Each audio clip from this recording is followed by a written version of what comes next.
السلام عليكم ورحمة الله وبركاته. إن الحمد لله نحمده ونستعينه ونستغفره ونعوذ بالله من شرور أنفسنا ومن سيئات أعمالنا.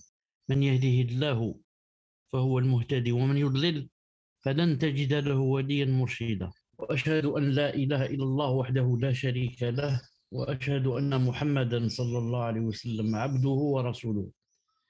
يا أيها الذين آمنوا اتقوا الله حق تقاته ولا تموتن إلا وأنتم مسلمون. يا أيها الناس اتقوا ربكم الذي خلقكم من نفس واحدة وخلق منها زوجها وبث منهما رجالا كثيرا ونساء، واتقوا الله الذي تساءلون به والأرحام إن الله كان عليكم رقيبا. يا أيها الذين آمنوا اتقوا الله وقولوا قولا سديدا يصلح لكم أعمالكم ويغفر لكم ذنوبكم، ومن يطع الله ورسوله فقد فاز فوزا عظيما. ألا إن أصدق الكلام كلام الله، وخير الهدي هدي محمد صلى الله عليه وسلم، وشر الأمور محدثاتها وكل محدثة بدعة وكل بدعة ضلالة وكل ضلالة في النار. حياكم الله جميعا. تفضل الأخ سمير. بسم الله والحمد لله والصلاة والسلام على رسول الله. Marhaban bikum. Bienvenue à vous en ce mercredi 17 Shawwal 1443 de l'Hégire, correspondant au 18 mai 2022. Pour ce 15e cours sur le résumé de la biographie du prophète alayhi salatu wassalam et de ses 10 compagnons, qu'Allah les agrée, de l'imam Abdul Ghani al-Maqdisi alayhi rahmatullah, et expliqué par notre cheikh ici présent, Abu Abdillah Mohamed Chalabi, hafidhahullah ta'ala. On va faire un petit résumé parce qu'on a oublié peut-être un peu ce qu'on a dit. فهمت؟ تفضل الأخ كمال. حياكم الله. الله أخلاق يحييك. النبي صلى الله عليه وسلم وشمائله. كان رسول الله صلى الله عليه وسلم أشجع الناس. قال علي بن أبي طالب رضي الله عنه: كنا إذا احمر البأس ولقي القوم اتقينا برسول الله صلى الله عليه وسلم. Les comportements du prophète sallallahu alayhi wa sallam et ses qualités. Le messager d'Allah alayhi salatu wassalam était le plus courageux des gens. Ali ibn Abi Talib radiyallahu anhu a dit: lorsque le combat faisait rage et que les deux parties se mêlaient, nous allions nous protéger derrière le messager d'Allah alayhi salatu wassalam. صلى الله عليه وسلم. وكان أسخى الناس. On avait bien sûr donné un exemple comme quoi une fois ils ont eu peur et c'est le prophète sallallahu alayhi wa sallam qui est parti. Naam. Ils ont été étonnés de le voir revenir en leur disant: n'ayez aucune crainte, n'ayez plus peur. Il était déjà allé voir ce qui s'est passé et il est revenu sallallahu alayhi wa sallam. Il était le plus généreux des gens sallallahu alayhi wa sallam. Ceci est très connu du prophète sallallahu alayhi wa sallam. Et c'est l'un des grands signes qui prouve que vraiment c'est un prophète. Car les gens, comme vous savez, tout le monde, les gens en général ont peur de la pauvreté. Ont peur de la pauvreté, mais lui, sallallahu alayhi wa sallam, il donnait, comme a dit quelqu'un, comme si quelqu'un qui vraiment n'avait pas peur de la pauvreté. Et ça me rappelle le hadith, c'est un hadith authentique rapporté par le Bukhari, où Anas ibn Malik radiyallahu ta'ala anhu a dit, je dis son sens à peu près, son sens, qu'on a rapporté une fois le butin de Bahreïn, le pays de Bahreïn. Et quand le butin est arrivé, bien sûr, c'est plein d'or, plein d'argent, plein. Il a dit, sallallahu alayhi wa sallam, répandez-le dans la mosquée. Répandez-le, répandez-le dans la mosquée. C'était l'une des fois où beaucoup d'argent venait dans ce butin. C'est vraiment un trésor. Et le prophète sallallahu alayhi wa sallam, il est sorti à la mosquée et il ne lui a pas donné d'importance. Il n'a même pas regardé du côté où était le butin. Quand il a terminé la salat, un se rapporte, il dit: il n'y a pas quelqu'un, il n'y a pas quelqu'un que le prophète a vu sans que il lui l'appelle et il lui donne un peu du butin. Il a dit, quand il s'est levé, sallallahu alayhi wa sallam, après s'être assis, quand il s'est relevé, il ne restait aucun dirham dans le butin. Aucun. Il n'a même pas laissé pour lui, sallallahu alayhi wa sallam. Mais c'était connu que jamais jamais il n'était avare en quelque chose qu'il possédait. Naam. Et d'abord, d'ailleurs, il y a un hadith authentique rapporté par Muslim. Il y a un campagnard, naam, qui est venu vers le prophète sallallahu alayhi wa sallam. Naam. Ce campagnard a vu qu'il y avait en face du prophète sallallahu alayhi wa sallam un troupeau d'ovins. Naam. Ce troupeau avait même rempli la vallée. Donc, il a dit, c'est comme s'il voulait tester le prophète sallallahu alayhi wa sallam. Naam. Il lui a dit, donne-moi tout ce qu'il y a dans la vallée. C'est-à-dire, je ne sais pas, des centaines, peut-être un millier, je ne sais pas combien. Donne-moi tout ce qu'il y a dans la vallée. Alors, le prophète sallallahu alayhi wa sallam a ordonné qu'on lui donne tout ce qu'il y a dans la vallée. Naam. Des centaines, peut-être 400 têtes, peut-être 500, je ne sais pas combien. Le compagnard a pris, tout ce que lui avait donné le prophète sallallahu alayhi wa sallam, il est parti vers son peuple en disant ya qawm, aslimu, ô peuple, embrassez l'islam. Il a dit on a fa wallahi inna Muhammadan la yu'ti ata man la yakhaf al-faqr. Wallahi inna Muhammadan hada, il donne, comme donne quelqu'un qui ne craint pas la pauvreté, rapporté par Muslim. Qui peut donner comme ça? Vous connaissez un roi qui peut donner comme ça. Il peut donner un mouton, 2, 10, 100. Comme ça, toute une vallée de moutons. Ça n'existe pas. Ça n'existe que chez le prophète sallallahu alayhi wa sallam. On continue, Inch'Allah. ما سئل شيئا قط فقال لا. Quand on lui demandait une chose, il ne répondait jamais non. Et ça aussi, ce n'est pas facile, il faut dire la vérité. On nous demande une chose, naam, et on ne dit jamais non. Jamais non. Naam. Ça, il faut dire, ce n'est pas n'importe qui peut. Je ne sais pas s'il y a une personne qui peut faire cela, hormis le prophète, sallallahu alayhi wa sallam. Donc, quand on lui demandait une chose, jamais il ne répondait non. Jamais il ne répondait non. C'est pour ça qu'il donnait beaucoup aux gens, naam, avec l'espoir de les attirer vers l'islam. D'ailleurs, dans la bataille de Hunayn, il a donné à Uyayna ibn Hasn, il lui a donné 100 chamelles. 100. Une chamelle, vous savez combien ça coûte? Il lui a donné 100 pour l'attirer vers l'islam. Dans la même ghazwa, il a donné à Al-Aqra' ibn Habis 100 chamelles, 100. Dans la même ghazwa, il a donné à Al-Abbas ibn Mirdas 100 chamelles. Et à Abu Sufyan, 100 chamelles. Et à Safwan ibn Umayya, 100 chamelles. Subhanallah al-Azim.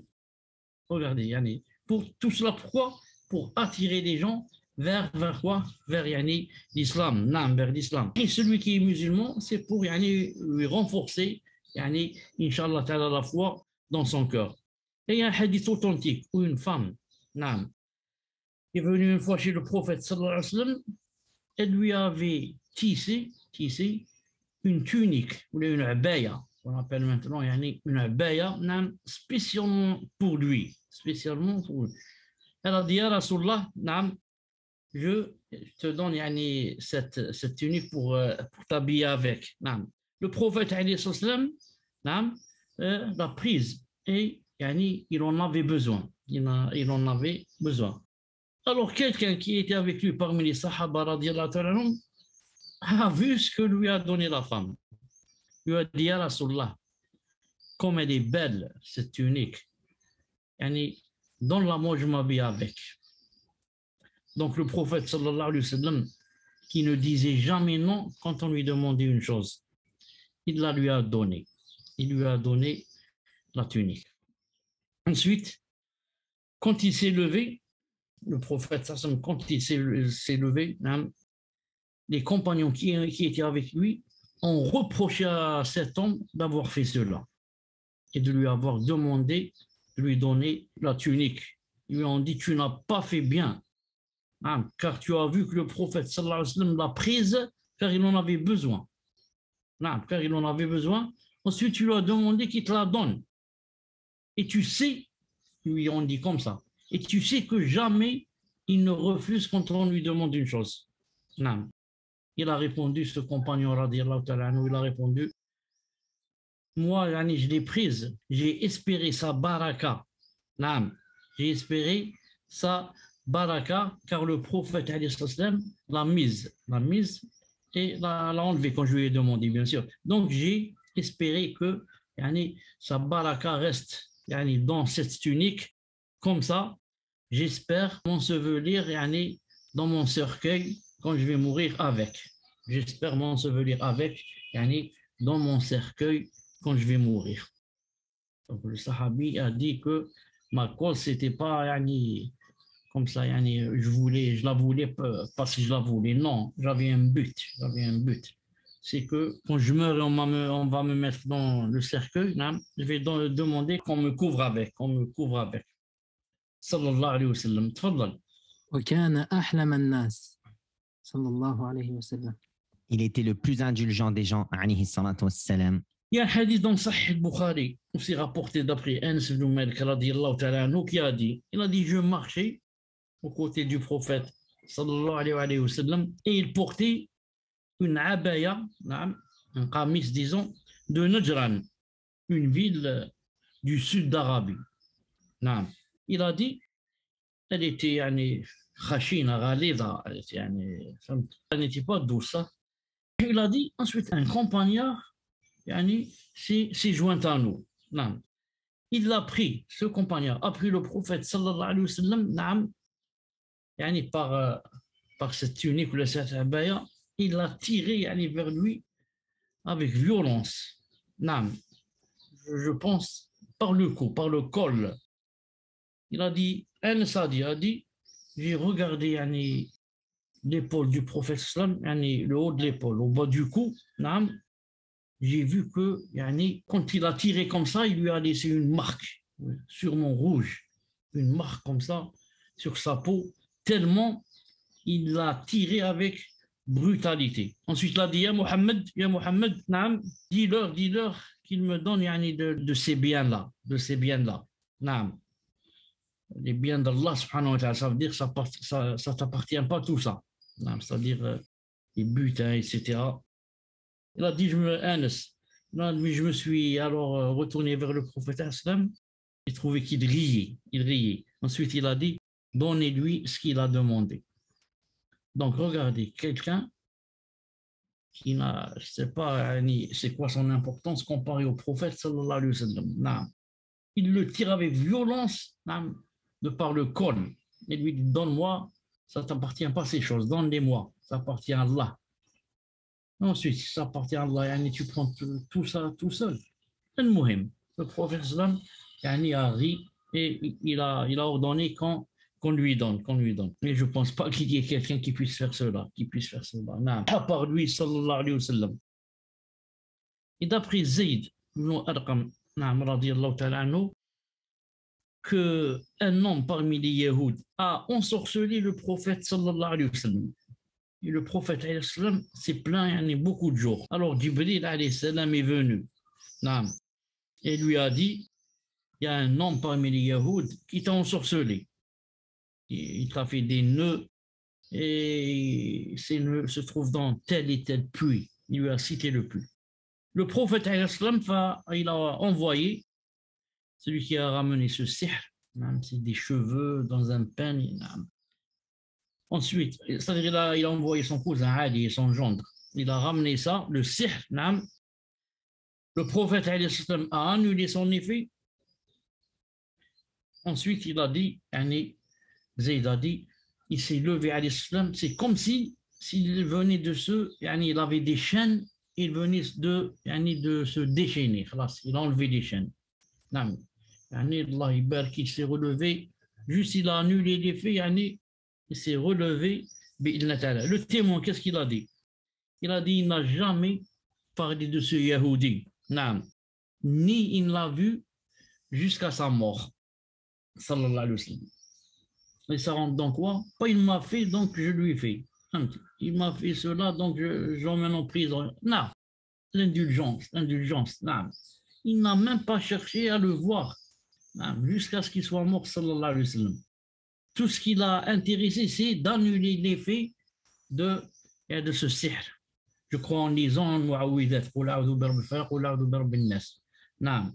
Hawla wa la quwwata illa billah. Et dans un autre hadith authentique, d'après Anas, qu'une femme, une juive qui s'appelle Zaynab bint al-Harith, naam, elle est venue, elle a offert l'hôte au prophète sallallahu alayhi wa sallam, naam, elle lui a préparé une brebis, naam, et elle a mis le poison. D'abord, elle a demandé le prophète, qu'est-ce qu'il aime le plus? On lui a dit l'épaule. Elle a mis le poison dans l'épaule. Mais ensuite, elle a expliqué, elle a dit, j'ai mis le poison partout. On ne sait jamais, il ne va pas manger l'épaule aujourd'hui. Mais j'ai insisté sur l'épaule. J'ai insisté sur l'épaule. Le prophète, sallallahu alayhi wa sallam, donc, on a mangé. Naam.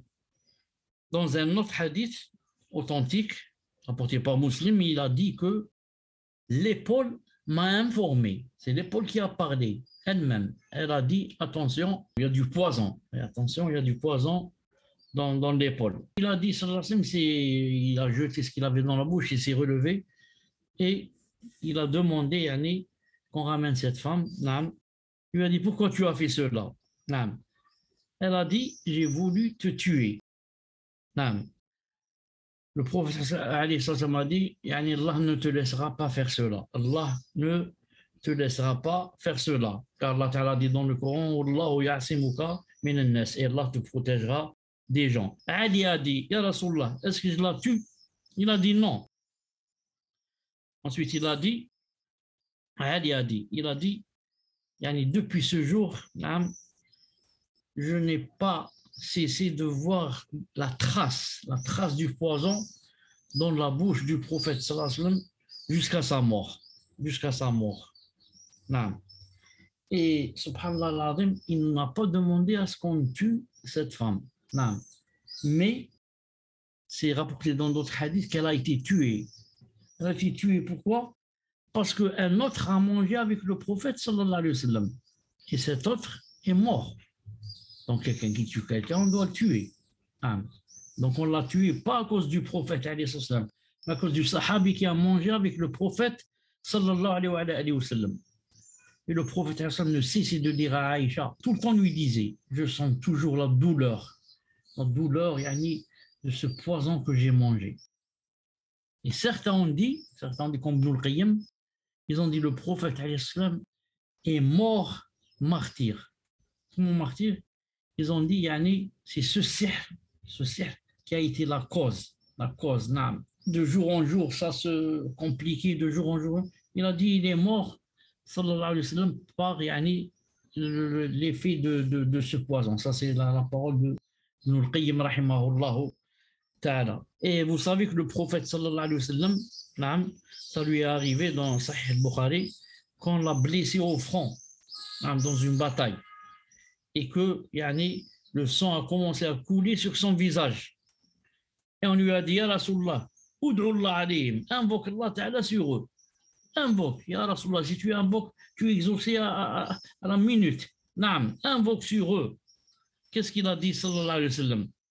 Il a dit, Allah Azza wa Jal ne m'a pas envoyé comme diffamateur, ni comme quelqu'un qui maudit, mais il m'a envoyé comme Da'iya, quelqu'un qui fait la da'wa. Et Rahma m'a envoyé en miséricorde. Ensuite, il a fait une dua, il a dit Allahumma aghfir li qawmi fa innahum la ya'lamun.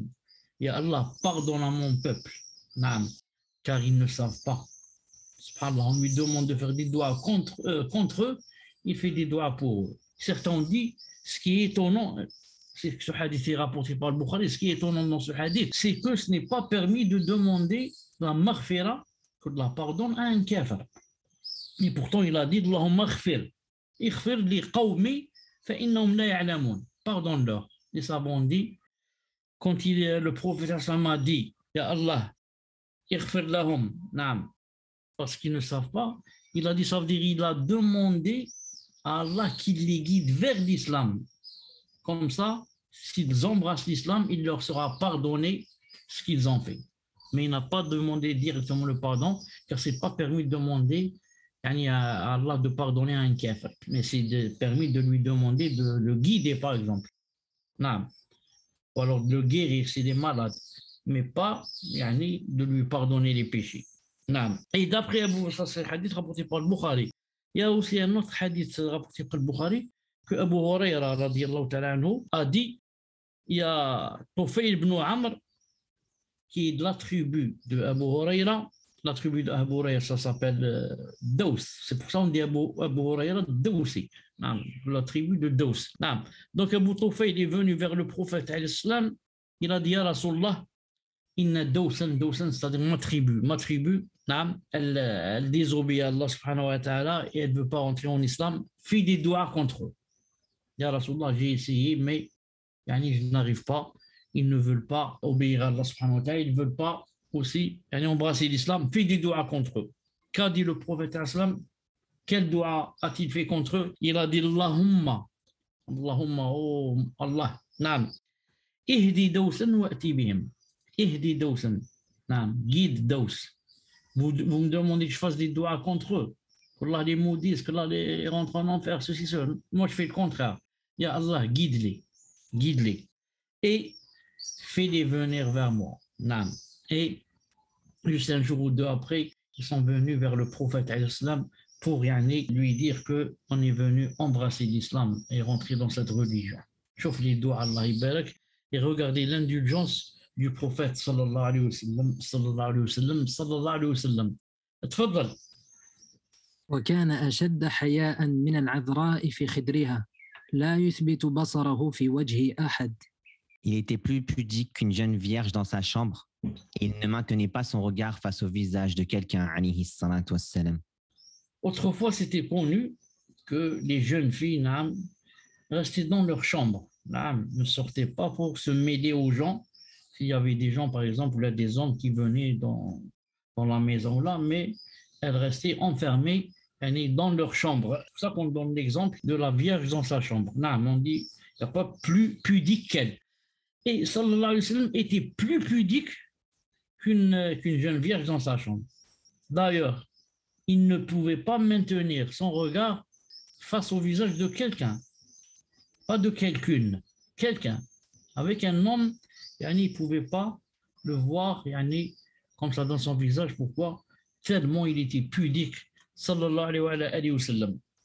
D'ailleurs, le prophète a dit dans un hadith authentique que la foi, c'était 60 et quelques, ou bien 70 et quelques branches.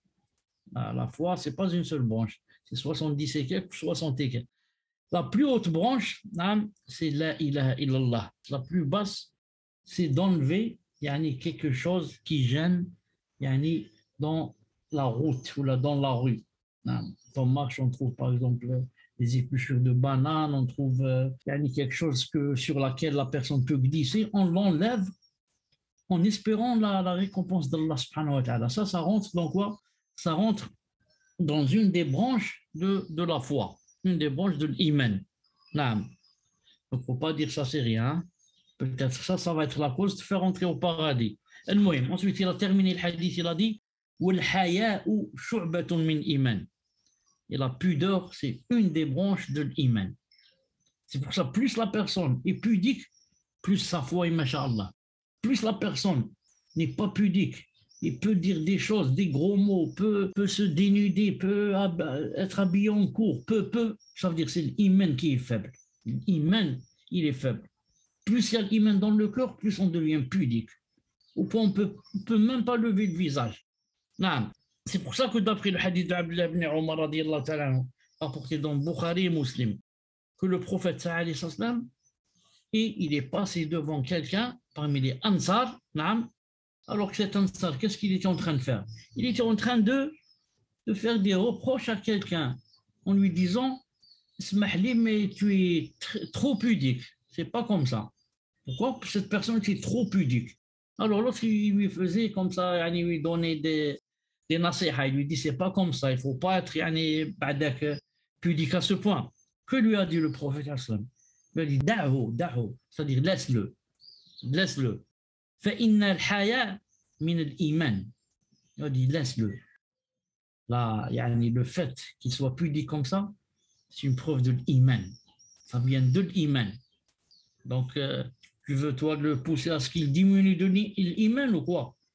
Donc laisse-le. Plus il y a la pudeur, plus, ça veut dire que cette personne a de la foi bi'idhnillah azza wa jal. Et c'est pour ça que le prophète a dit alayhi salam dans un hadith rapporté par Bukhari Muslim, après Imran ibn Hussein, il a dit Al-haya'u la ya'ti illa bi khayr. Al-haya'u la ya'ti illa bi khayr. La pudeur ne ramène que du bien. Jamais quelqu'un qui a été pudique, la pudeur ne lui a ramené du mal. Mais ça ne ramène que du bien. Ça m'a rappelé le hadith du prophète sallallahu alayhi wa sallam quand il a fait l'ascension, il a fait le mi'raj. Ensuite, au 6e ciel, il a bien rencontré Moussa alayhi salam. Il lui a dit, va, qu'est-ce que tu as fait avec Allah? Il lui a dit, je lui ai parlé. Qu'est-ce qu'il t'a dit? Il a dit, il m'a enjoint les 5 prières. C'était 50. Il lui a dit 50. Vous ne pourrez pas. Toi et ton peuple, vous ne pourrez pas. Il a dit, j'ai l'expérience avec les gens. Donc, reviens vers Allah. Demande-lui d'alléger. Quand il est revenu vers Allah, il a allégé. Il a dit, maintenant c'est combien? Il a dit peut-être 40. Il a dit, non, vous ne pouvez pas. Reviens vers Allah pour alléger. Et comme ça, jusqu'à ce que ça soit devenu 5. Quand c'est devenu 5 prières, il a rencontré Moussa et il lui a dit, qu'est-ce que tu as fait? Il lui a dit, maintenant c'est 5 prières. Il lui a dit, non, vous ne pouvez pas. 5 c'est beaucoup. Reviens vers Allah subhanahu wa ta'ala, demande d'alléger encore. Qu'a dit le prophète Hassan? Il a dit, Stahyaytu min Rabbi. J'ai honte d'Allah subhanahu wa ta'ala de revenir et de lui dire encore une fois. Et Allah subhanahu wa ta'ala lui a dit alors, elles sont 5 dans le nombre, mais 50 dans l'ajr, dans la récompense. Chaque prière, c'est 10. Quand tu pries subh, c'est comme tu as prié 10 subh. D'or, c'est comme si tu as prié 10 fois d'or. Et comme ça, dans la récompense, alhamdoulilah.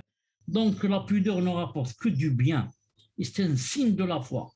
Plus il y a de pudeur chez la personne, plus c'est l'iman. Et moins il y a de pudeur, c'est l'iman qui est faible. Le prophète sallallahu alayhi wa sallam, comme dans un hadith authentique, vous connaissez tous d'après Aïcha, qu'une femme a demandé au prophète sallallahu quand elle se lavait de ses menstrues, comment qu'elle doit faire. Il lui a dit qu'elle devait se laver et qu'elle devait prendre quelque chose et mettre un peu de muscle. Elle a dit, comment je fais cela? Non. Alors le prophète, qu'est-ce qu'il a fait? Il a caché son visage avec son khamis. Comme ça, il a caché son visage, sallallahu alayhi wa sallam. Il a dit, subhanallah. Purifie-toi avec cela, subhanallah. Alors Aïcha a dit, j'ai tiré vers moi la femme, je lui ai dit, c'est-à-dire avec le coton et le muscle, tu mets ça dans les parties intimes, tu suis les traces du sang. Mais lui, alayhi salam, il ne peut pas dire comme ça à une femme. Non. Déjà, elle, quand elle a un peu insisté, il a caché son visage, sallallahu alayhi wa sallam. On continue, Inch'Allah.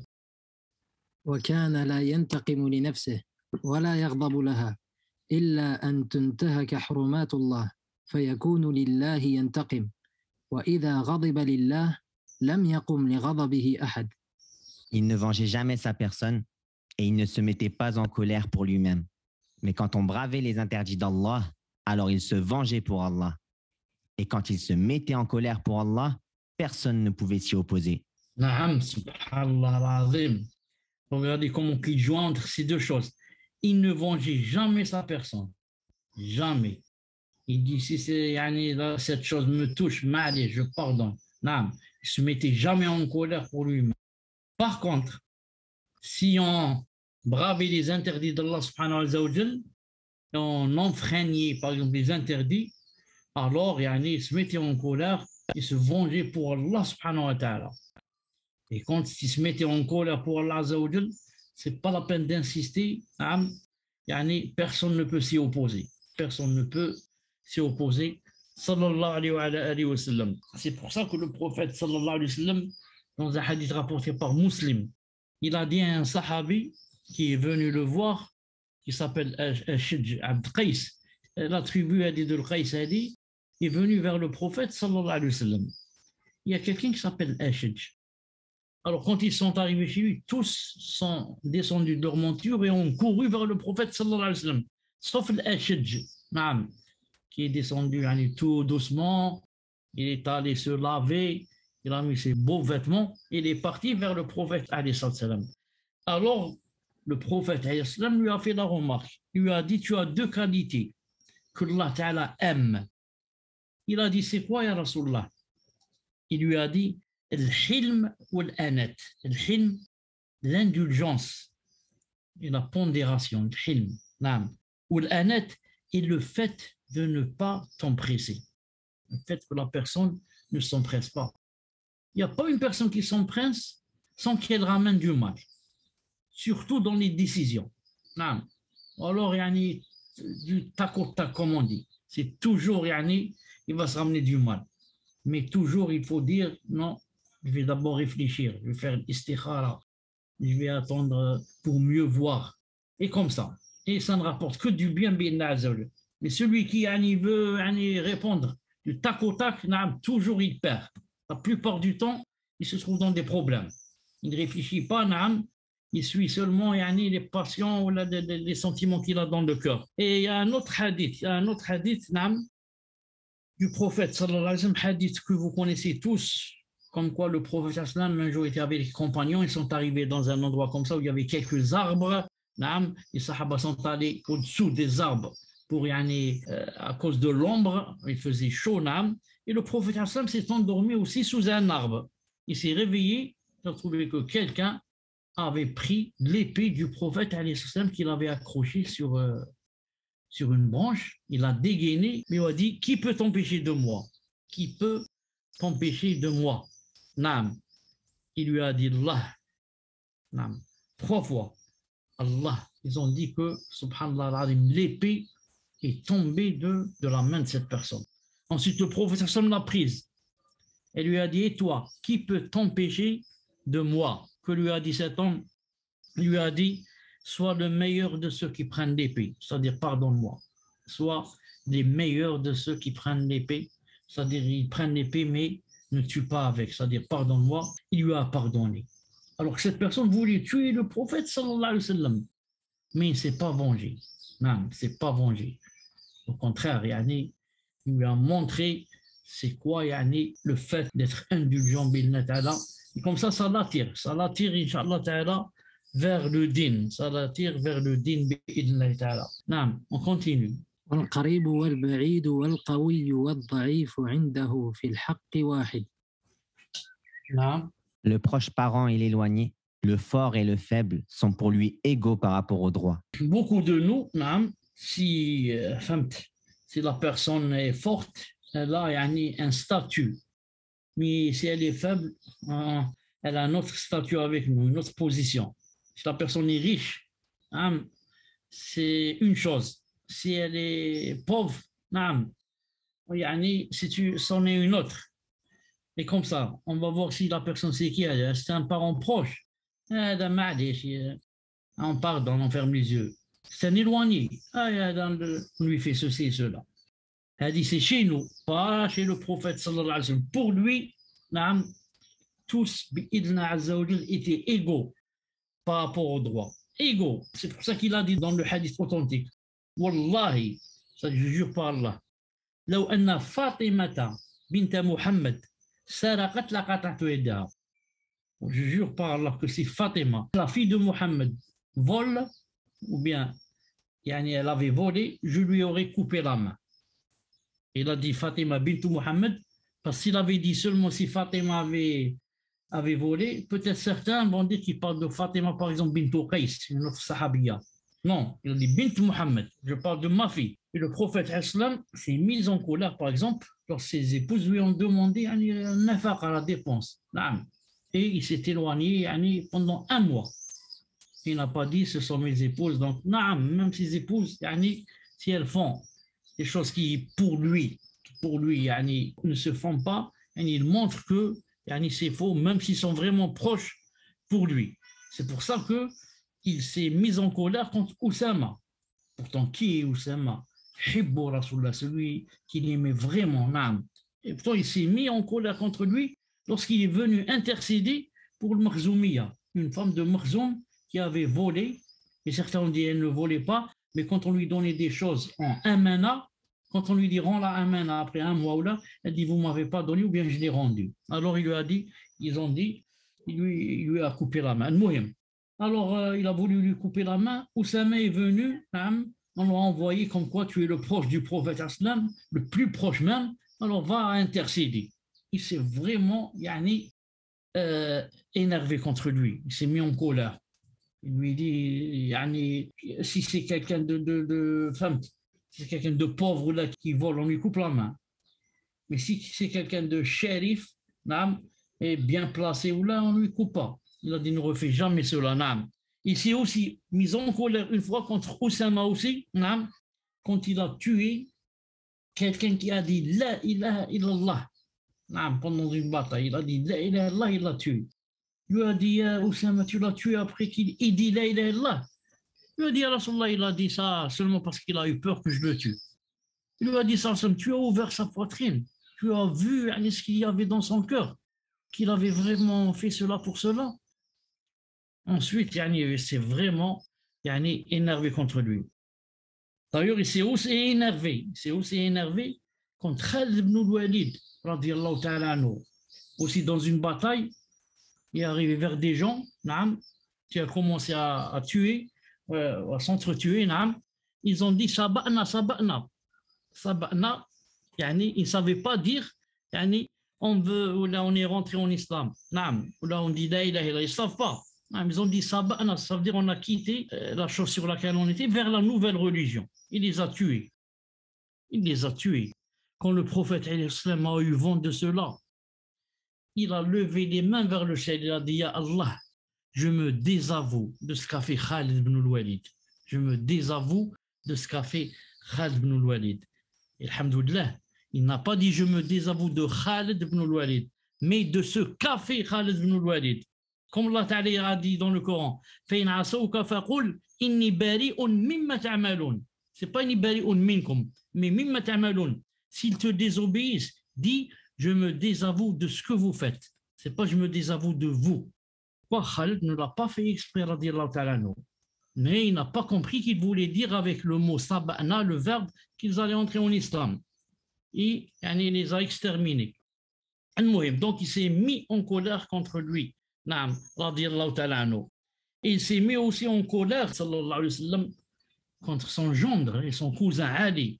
Quand une fois il est rentré chez lui la nuit, il l'a trouvé avec sa fille, la fille du prophète, sallallahu alayhi wa sallam, Fatima, en train de dormir. Il a dit, vous ne vous levez pas pour prier la nuit? Qu'a dit Ali radiallahu ta'ala anhu? Comme a dit Cheikh l'Islam, il a dit, il a dit, nos âmes sont entre les mains d'Allah. S'il veut nous les envoyer, on se réveille. Ça veut dire que ce n'est pas de notre faute si on ne s'est pas réveillé. Et le prophète sallallahu alayhi wa sallam s'est énervé, il est sorti en frappant sur ses cuisses, et en disant le verset l'homme cependant est de tous les êtres le plus grand disputeur. Ya Ali, moi je te dis lève-toi pour prier, toi tu me dis c'est pas de ma faute, c'est Allah qui m'a pas donné mon âme, elle était chez lui, donc c'est la faute à qui? La hawla wa la quwwata illa billah. Naam. Il s'est énervé aussi de Mu'ad ibn Jabal, radiallahu ta'ala anhu, quand une fois, il a prié, et il a allongé vraiment la salade au point où quelqu'un est sorti de la salade et il a terminé tout seul. Il a dit, moi j'ai le travail, je ne peux pas attendre, je dois aller au travail. Il a quitté le rang et il a terminé tout seul. Ensuite, il a dit au prophète, il allonge beaucoup la prière, moi je ne peux pas prier avec lui. Et le prophète s'est énervé contre lui. Il lui a dit, Ya Mu'ad, Ya Mu'ad, tu veux faire la fitna? Tu pries avec, je ne sais pas, comme le Baqara ou là pour des gens qui doivent aller au travail. Pourquoi tu ne dis pas Shamsi wa Duha, tu dis pas, quand tu es seul, lis ce que tu veux. Mais en guidant les gens, on lit des choses simples, des choses qui ne sont pas longues. Et comme ça. Et comme ça faisait le prophète, sallallahu alayhi wa sallam, donc quoi? Donc, si quelque chose enfreint les lois de Allah, il quoi? il yani, s'énerve. Si c'est quelque chose qui lui font du mal à lui, personnellement, des choses, on lui a pris de l'argent, on l'a volé, ou on l'a frappé, ou là, jamais il ne se vengeait بإذن تعالى. Samir, نعم شيخ. صوته مليح. الله يبارك. Il reste seulement 5 minutes pour le Maghreb. قريب جدا. Non, je dois partir بإذن تعالى. بإذن الله شيخ. Il reste beaucoup de choses à dire. Oui, je pense que ce chapitre, il va faire au moins 4-5 cours. Wallahu a'lam. Déjà, le prochain cours, Inch'Allah Ta'ala, c'est qu'il n'a jamais critiqué une nourriture. Il n'a jamais critiqué, alayhi salam, une nourriture. Hein? Quand on commence à dire Allah al-Musta'an. Allah al-Musta'an. Toi, quand on termine le cours, tu vas dire à ta femme pourquoi il n'y a pas cela, pourquoi il y a un shorba, pourquoi il y a. Allah al-Musta'an. On essaie de se rencontrer dans 2-3 jours, Inch'Allah, bi'idnillah azza wa jal. بإذن الله شيخ إلى اللقاء إن شاء الله. يلا سبحانك اللهم وبحمدك أشهد أن لا إله إلا أنت أستغفرك وأتوب إليك. السلام عليكم ورحمة الله وبركاته. بارك الله فيكم شيخ، جزاكم الله خيرا، وفقكم الله شيخ. السلام عليكم.